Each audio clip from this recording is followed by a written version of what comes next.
Ego உள்ளவங்கலாம் ரொம்ப ஸ்ட்ராங்கானவங்க கிடையாது. அவங்களும் உள்ளுக்குள்ள ரொம்ப உடைஞ்சவங்களா தான் இருப்பாங்க.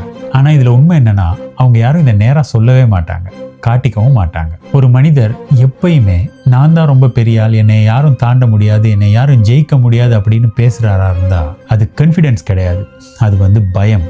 ஆமாங்க, தன்னையே குறைவாக உணர்றாங்கல்ல, அவங்க தான் இப்படி செய்வாங்க. அதை மறைக்கிறதுக்காகத்தான் அவங்க அகந்தையை வெளிப்படுத்துவாங்க. ஏன்னா உண்மையாக உயர்ந்தவங்க அவங்க உயரத்தில் இருக்காங்க அப்படின்னு எல்லார்கிட்டையும் சொல்லிக்கிட்டு இருக்க மாட்டாங்க.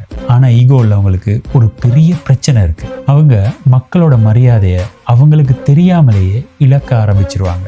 நீங்கள் எப்போ ஒருத்தரை விட நீங்கள் உயர்வு அப்படின்னு நினைக்கிறீங்களோ அந்த செகண்ட்லேயே அவங்களுடைய மனசில் உங்களுக்குள்ள இடத்துல இருந்து நீங்கள் கீழே இறங்க ஆரம்பிச்சிட்டீங்க அப்படிங்கிறத மட்டும் நீங்கள் மறந்துடாதீங்க. இதுதாங்க யாருமே சொல்லாத விஷயம்.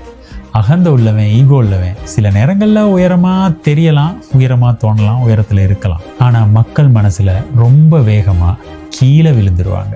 ஏன்னா மக்கள் ஒரு சிலண்ட திறமையை மறந்துடுவாங்க, ஆனால் யாருடைய ஆணவத்தையும் மறக்கவே மாட்டாங்க. ஆனால் பணிவா உள்ளவங்களை கொஞ்சம் யோசிச்சு பாருங்க, அவங்க கத்திக்கிட்டு இருக்க மாட்டாங்க, அவங்கள ப்ரூவ் பண்ணவும் ட்ரை பண்ண மாட்டாங்க. வாழ்க்கை என்ன செய்யும்னா அவங்கள அமைதியாக உயர்த்தும். அவர் யார்கிட்டையும் மரியாதையை கேட்டு வாங்க தேவையில்ல, மக்களா அவங்களுக்கு மரியாதையை கொடுத்துக்கிட்டே இருப்பாங்க. ஃபிசிக்கலா உண்மையான உயரம் அப்படிங்கிறது தலை உயர்த்தி மேலே பார்க்கறது இல்லைங்க, மேலே இருந்து கீழே பார்க்கறது. இந்த ஈகோ ஒரு சில நொடிகள் வேணும்னா உங்களை உயரமாக காட்டலாம், ஆனால் பணிவு மட்டும்தான் மனிதர்கள்ட்ட இதயத்தில் எப்பயுமே உங்களை உயரத்தில் வைக்கும்.